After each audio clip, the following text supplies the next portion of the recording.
hear from all these people and more. John Harbaugh, Josh Allen, Mike Vrabel, Cam Ward, Nick Sirianni, Dillon Gabriel, who was just named the starter in Cleveland. Adam Schefter's with us all hour. Lots of news to get to. Let's start with that QB change in Cleveland. Go ahead, Adam.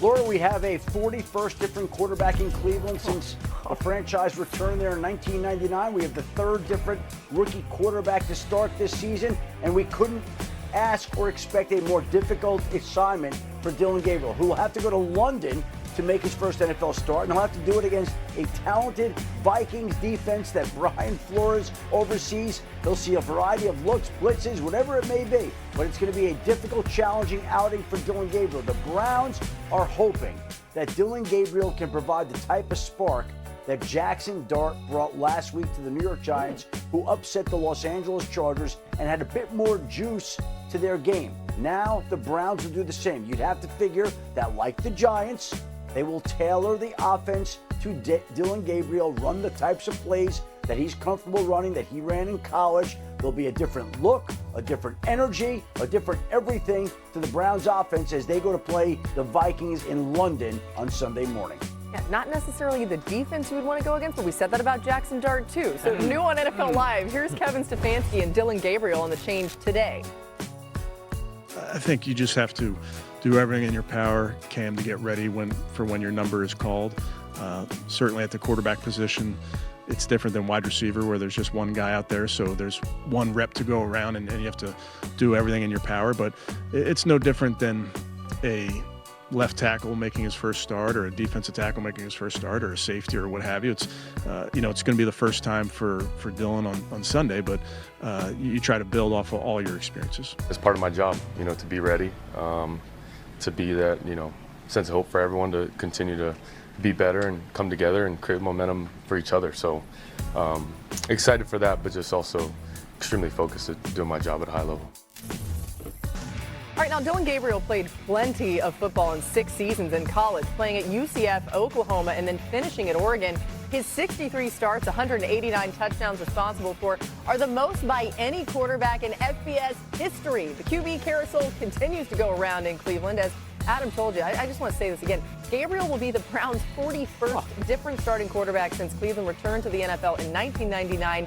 If you're keeping track, that's 11 more than any other franchise. So glad you're with us today. Dan Orlovsky, Andrew Hawkins, Phil Yates. We got a lot to get to. This is a super busy day. Yeah, we got a lot. Well, let's do it then. Dan, does this decision make sense for the Browns right now? As we said, they're facing off against the Vikings defense in London. I would have started in week 1, but here we are week 4, okay? So only thing left to do, 2 things. Number 1, it's recon for this season, from this moment for the rest of the season if you're the Cleveland Browns. Did you find Andy Dalton, a Derek Carr, a Russell Wilson, Dak Prescott? That's really, outside of trying to win a game, that's the only thing that's left. Is Dillon Gabriel a guy for you? I think the second thing, and just directly to the field, Kevin Stefanski's offense, the fundamental part of it was always play action. It's the second worst play action pass offense in the NFL right now. That has to be the backbone of Gabriel. It's got to come back to be the foundational part of this offense. If he can do that, that's at least a box checked of, okay, can he be the guy for the future? But it's all about, is this dude any good or not? Yep. It's a dramatic style change, by the way, from Joe Flacco. Joe to Dillon, if you saw the two standing next to each other, it's a gigantic discrepancy in literal size. Joe's 6'6", Dillon Gabriel about my size. He's a lefty versus a right-handed quarterback, but also the way in which Joe plays. Joe was a very methodical quarterback, especially at this stage of his career. What I like most about Dillon Gabriel during his last season of college football, which was at Oregon, his third of 3 stops during his college career, very urgent player. What I mean by that is basically within every play of that Oregon playbook, he had to make a decision. We run him, we passed him, somewhere in between for Dillon Gabriel. He always played with an urgency about him, and also was a good athlete too. This is not Lamar Jackson or a player of that caliber, but he can hurt you with his legs, which obviously Joe, behind an offensive line that has dealt with some injuries and lack of talent, candidly, this past year. 9 sacks taken by Joe in the first 4 games.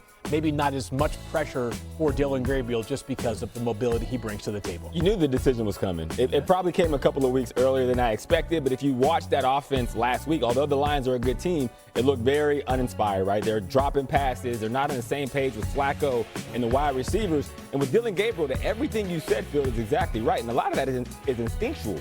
Like, he sees it and he gets the ball out. Yes, he's undersized, but he has a great feel for when to throw and his ball placement. Even in the preseason, you saw it on some of those, field out routes where literally he's putting the ball in spaces that you don't see a lot of quarterbacks that are able to do it. He moves better in the pocket. So there's going to be opportunities. The big picture for the Browns is, can we get a good evaluation on him this year to see exactly what we have? I think that's the question that we probably know the answer to. They don't really have a number 1 receiver. I tell you, Jerry Jeudy's probably a number 2 receiver. And then their number 3 is a younger player. So their talent outside of the perimeter is not remotely close to what you would want for a starting quarterback. But he could show something, right? To Totally. really say, okay, we've totally. maybe struck some gold here. One other thing to watch this week, Myles Garrett missed practice today with an ankle injury, so we'll keep an eye on that. All right, let's get to more news. There's a ton of it with Adam. Adam, what's going on with Jayden Daniels and the Commanders? Laura, he was a practice in full today, which tells you that he is expected to play on Sunday. He's tracking to be ready, which is good news for the Commanders. He's missed the last 2 games, but it looks like Jayden Daniels now will be back for the Commanders this week after missing the 2 games with a knee sprain. The same might not be true of Terry McLaurin. Terry McLaurin, dealing with injury right now, is not at practice today. The Commanders said he's trending the right way. We also have some breaking news here. I want to just interrupt. As we do Terry McLaurin, we'll come to this, I guess, at the end. Sorry to go off the rails here for you. Terry McLaurin did not practice today. We'll see if he does. The 49ers have ruled out Brock Purdy, Ricky Pearsall, and Jauan Jennings for Thursday night's game. So all 3 out against the Los Angeles Rams. Wow. Okay. Sheffy's got the phone and he's going frenetic. You know that something's coming around the corner here. And we're going to flip our script right now and react to that. You just said no Brock Purdy, no Jauan Jennings, no Ricky Pearsall. Dan, this game is tomorrow. What do you think? I mean, so that they're out their starting quarterback, their top 3 wide receivers, their starting tight end, their starting rush end. Yeah. Besides that, who's left? Not much. The downside is Pearsall's been awesome. He's made a huge catch last week, yeah. Jennings is Jennings, very, very good player. Yeah. Mac Jones had stepped in, won 2 games, going against the Rams defense that defensively is fantastic. Their safeties are playing big-time football. Can McCaffrey get 40 touches and have 250 yards of offense? This is brutal for the 49ers because that division's loaded. Yeah, to your point, when Mac Jones goes in, you're hoping you get a lift from all the other players to kind of fill in the gaps. But literally, you're operating with all gaps. So for Kyle Shanahan, it's like, well, where do I find the answers? Yes, Christian McCaffrey, but are you going to put that heavy of a dosage on him? Got to keep him healthy. He has to be around for this entire season for this to matter for the 49ers. You never see the game, of course. But I think if you're the 49ers, there's probably a bit of a feeling going into this game that if we can get our guys healthy, and Brock missed 2 games, comes back for 1 game, is now going to miss another. That tells us that whatever Brock is dealing with inside this turf toe issue, he needs a little bit more time. And if you can get Brock right for week 6 when they play Tampa Bay, another gigantic game in the NFC, you have a much better chance to stay competitive in this awesome NFC West than if you bring him back out here on Thursday night where the stack of chips is already relatively short against this really good Rams team. You got to take a long, sort of the bigger picture view right now in this division. Rams could be 4-1 after this weekend or after tomorrow night, and should be. The Rams should win that game. And Seattle could be 4-1. I think your point is fair. I think your point is the right one. Like, hey, short week. Yeah. Don't overdo it. They may have already overdone it a little bit. If we play them because we want to win and they're not healthy and our season's done. We might still lose if he goes out there. Yeah, that could be tough. Yeah, for a team that obviously has dealt with so many injuries. This is deja vu all over again. So bad. You hate to see it because going into the season, we're like, oh man, their schedule's kind of favorable. Yeah. Either way, still plenty of time. The breaking news there from Adam: Brock Purdy, Ricky Pearsall, Jauan Jennings, all ruled out for tomorrow's game against the Rams. Adam, let's go back to the news you have on Lamar Jackson. Go ahead. Lamar Jackson didn't practice today, Laura, and obviously he was hobbled when he was leaving the locker room on Sunday night after the loss to the Kansas City Chiefs. The fact that he was not out there at practice today, the fact that he was hobbled after the game, tells you that Cooper Rush right now is tracking to play Sunday against the Houston Texans. Now let's keep in mind, Lamar Jackson, the Ravens play the Texans this week, they play the Rams next week, and then they have a bye.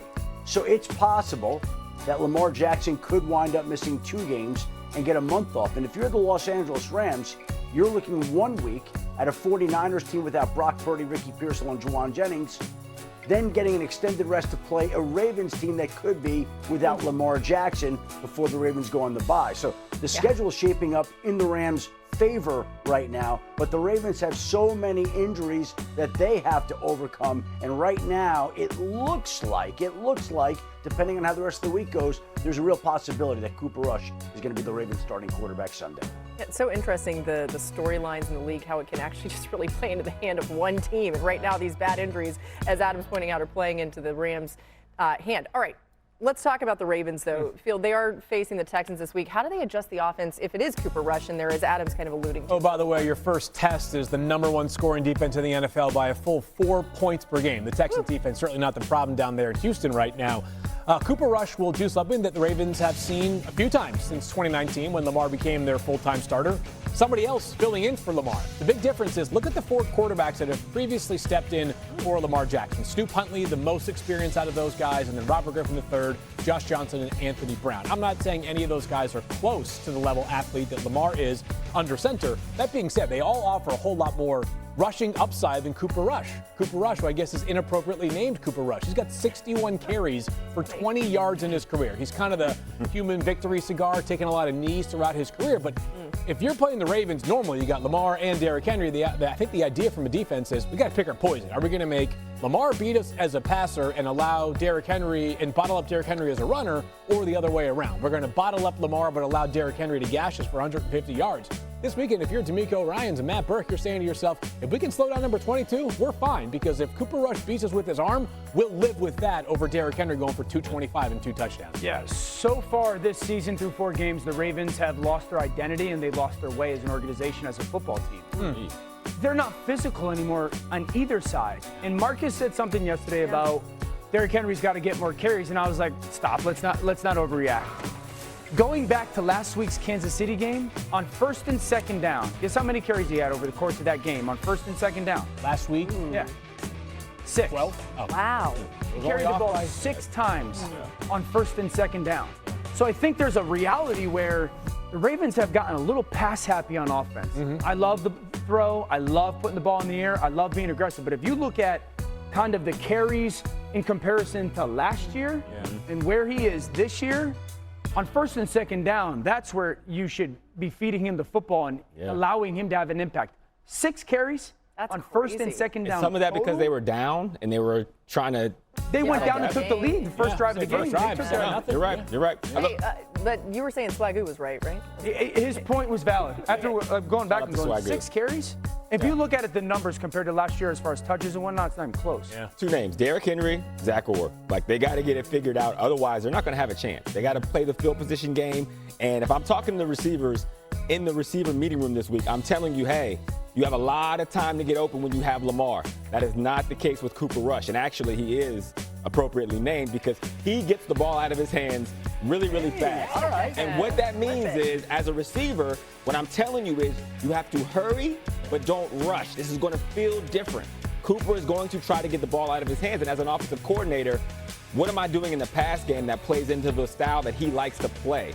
Getting it to Zay Flowers on the edge, maybe some of that screen game, looking for yak opportunities. Again, you're playing the field position game, protecting the football. It has to go back to the old school Ravens, otherwise you won't have a chance. It's not going to be a barn burner. Yeah, they got to – I think we saw a couple teams recently get a little pass happy. The Chargers, I felt last week, certainly the Ravens fall under that, By the way, we're talking about all these Ravens injuries. If you're keeping track, it's really crazy. These are the guys who did not practice today. Lamar Jackson, Ronnie Stanley, the left tackle, Roquan Smith, who's been dealing with a lot, it seems like, not healthy, Nate Wiggins, Marlon Humphrey, and Patrick Ricard, who we illustrated yesterday. Mina was making the point, and a few of us were, that